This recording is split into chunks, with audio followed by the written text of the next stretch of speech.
Okay guys, I thought I'd do a topic on how friendships work in Japan.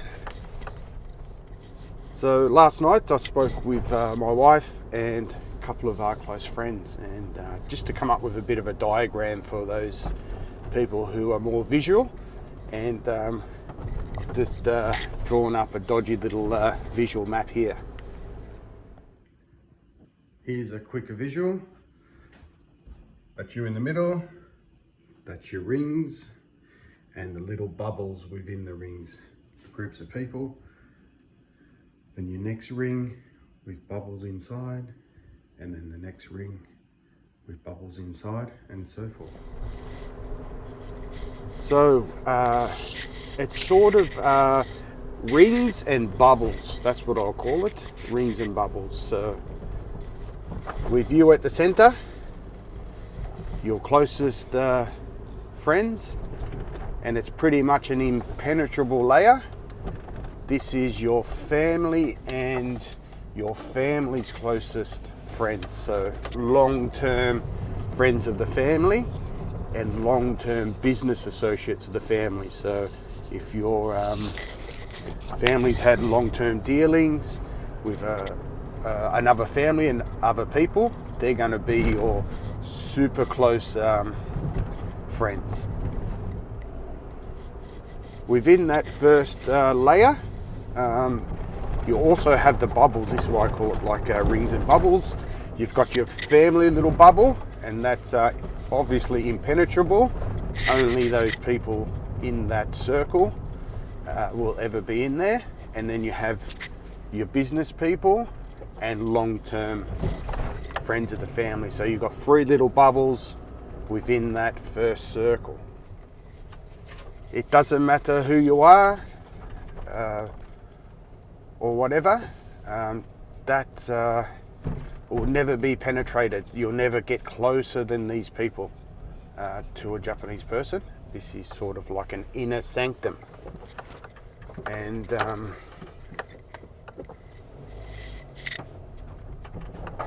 this is sort of the first layer, and this needs to be understood. And I'll just pull up here. Okay, so on to the next ring. So the next ring, pretty much everybody agrees on, that I've spoken to, is your school friends that you've grown up since you're a toddler. So in Japan, which is unlike many Western countries, is that sports clubs, they don't exist here. You play for your school, so this creates really close bonds. So not only are you going to school with your friends the whole time, you're also doing all your social activities and all your sporting activities with the same people. So it's not like you have your high school or your public school, and then after school you go and play for a different team, a local team, or the next suburb over's team of basketball or baseball or whatever. You play for your school team. So you're around these friends 24/7 basically. So you can imagine just how strong the ties are with the people you go to school with, and for so many years. And this creates huge bonds. And for somebody who's a foreigner coming into Japan, doesn't matter how long you live here, you're never going to have the same amount of time and the same amount of experience, the same amount of cultural experiences with these Japanese people. So you have to understand this, is that these bonds are very strong, and much stronger than they are in the West. And this is because of how it's set up. You do everything with your school friends, and they know everything about you. They know probably more about you than what your parents would. That's just how strong these bonds are, and that's the second layer. So even within this second layer, you'll have your super close, maybe 4 or 5 friends that you always hung out with. So that's a little bubble within that second ring. But also sort of like your, I don't know the term, like your associate friends, some people that you spend a fair bit of time with but not as much time with, even though they're not your super close friends growing up at school, they are still tight, friendly bonds there. And this can't be replaced by anybody coming in later in life. So the level of connection, or whatever the term is still strong. So even with those people that you sort of just hung out with a little bit at school, it's still very tight. I have a subscriber here to the channel, and he comes to the cafe a lot, and we get on quite well.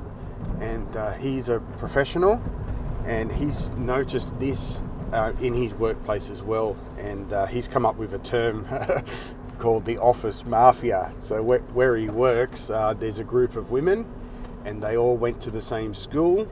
So even in the workplace, they're super strong, and the bonds are so tight that even in the office, that they're like an impenetrable clique that wreaks havoc in the company. So he's told me all about it. And so even with these ladies, and they've worked at the same company for over a decade, even with the other people, their bond is nowhere near as strong as with the work mates that they went to school with and grew up. And he calls them the office mafia. And to come up with a term like that, it must be strong. And just anecdotally from me, I've had a couple of people actually say to me, how do you know this, Steve? So I have a lot of groups of women, 3-4, that come into the cafe. Most of my customers are women, as you know. And I can tell whether they went to school together just by how loud they are. So if a group of 3 or 4 come in to the cafe and they're really loud and sort of like 12-year-old girls that have got on their first school excursion, really upbeat, excited, and just carrying on like clowns. And I know they went to school together. And these ladies can be 60, 70, I don't care how old they are. I just know, just by the way they act. Just the type of people they are. So I know if they went to school together or not most of the time. And I've even tested this theory as well. I've had the ladies come down and pay the bill, and I'll say to them, oh, did you go to the same school? And I don't know this is a fact. This is just my intuition. And I say, oh, how do you know that? Because obviously they never even mentioned it in their conversation or whatever. But I could just tell, just by their demeanour and everything. It's just a total different dynamic than someone who's just a workmate or just a friend that lives in the area. It just stands out so obviously. And why this is relevant, and maybe people might not be able to make the connection, is that sometimes people might get a little bit offended, or they may mistakenly see that they can't make connections with Japanese people.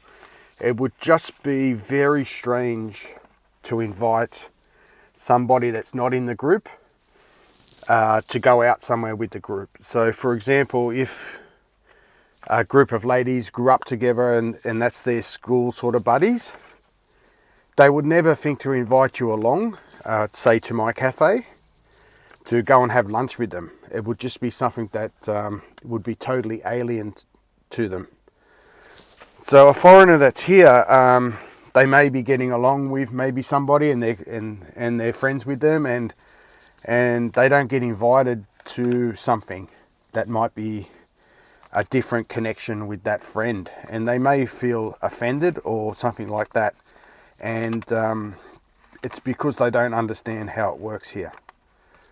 So don't get offended if someone who you regard as a really close friend doesn't invite you to an event or to lunch or something like that with their other friends, because they don't see that that's not relevant. They don't see that that's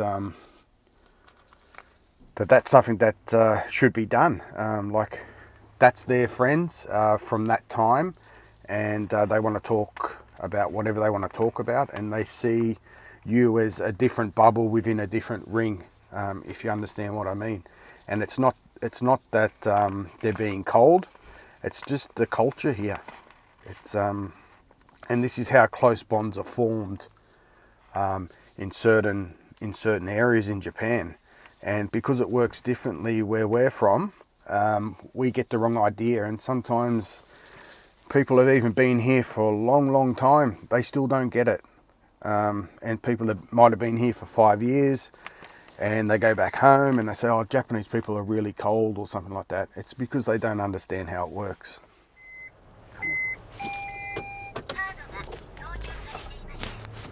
Okay, so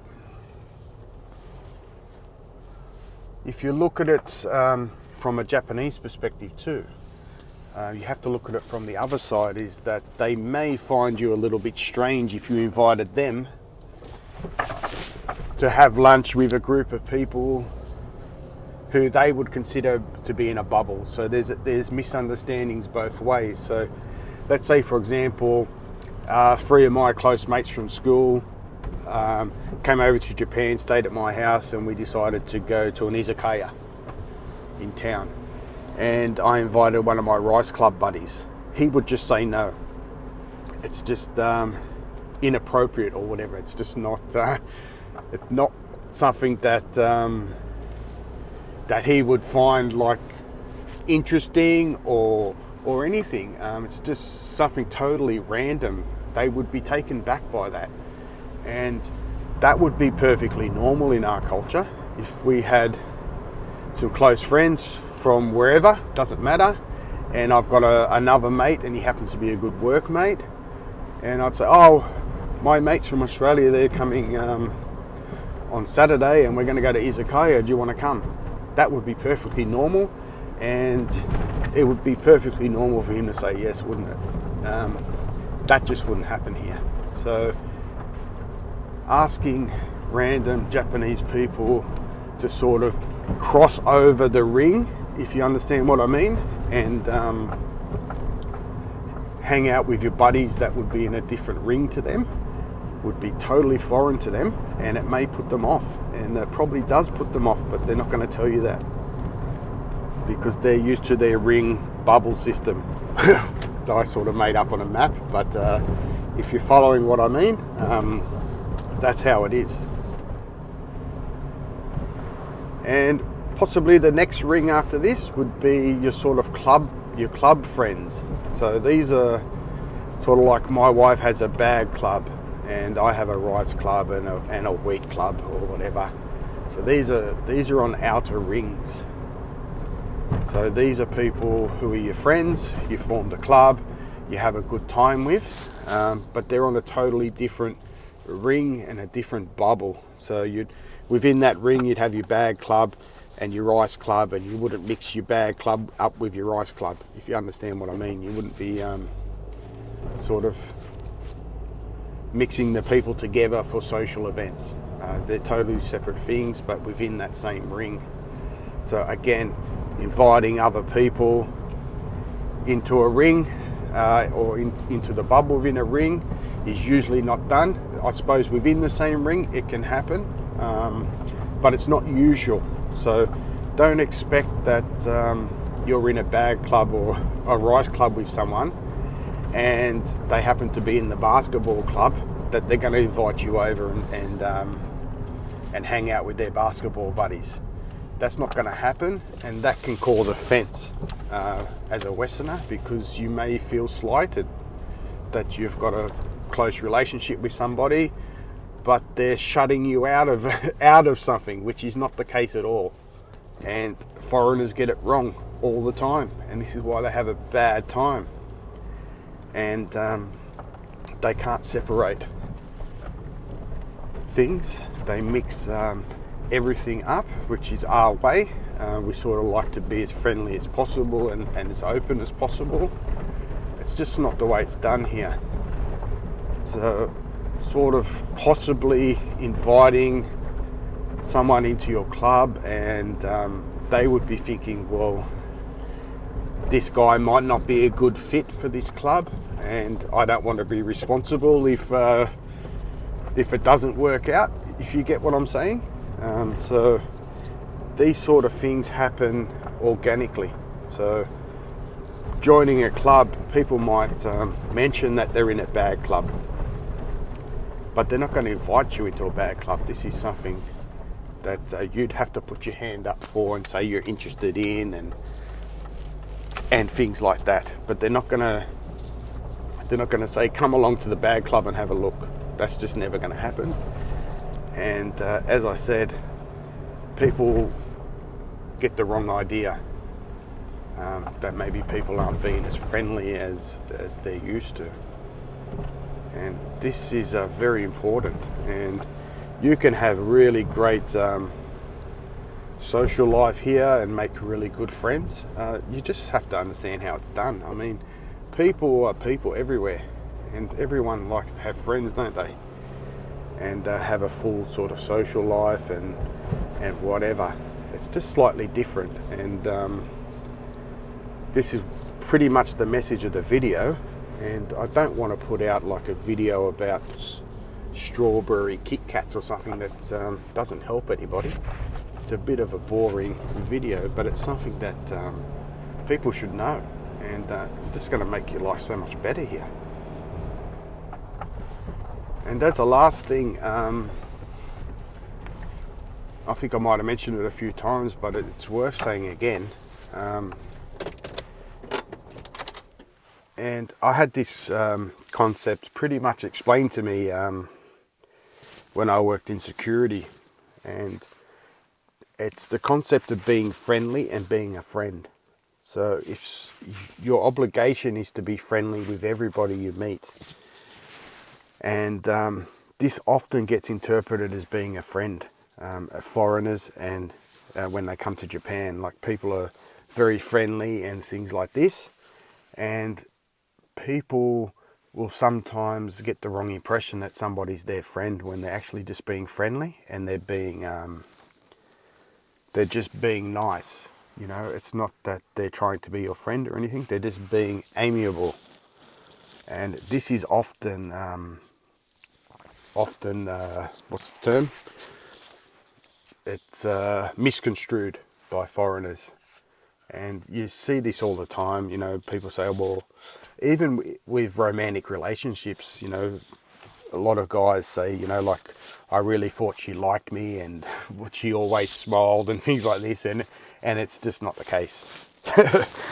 So just remember that. And also there's been a bit of a cultural shift from Westerners too.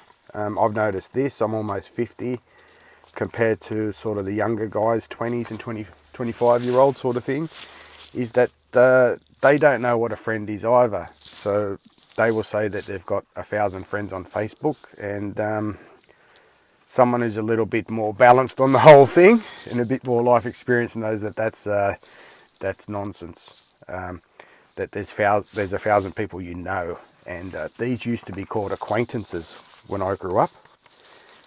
You had friends and you had acquaintances, but now I don't think I've heard the word acquaintance for 20 years, but that actually used to be a term. And an acquaintance is just someone that's friendly, that you sort of know on the periphery, so it's sort of on your outer ring, that you're sort of amiable with, but definitely not your friend. But these are called friends now, and people get this wrong too. Japan is still in this acquaintance situation. They haven't moved on to this ridiculousness. There's another word for my dictionary. I should publish a Steve's dictionary of Steve's new words. Anyway, an acquaintance, that is a thing, and that's unlikely to change in Japan. So they don't just call anyone a friend. So there you go. Anyway, I hope this video is helpful, especially for those moving to Japan. And as always, hope you like the video.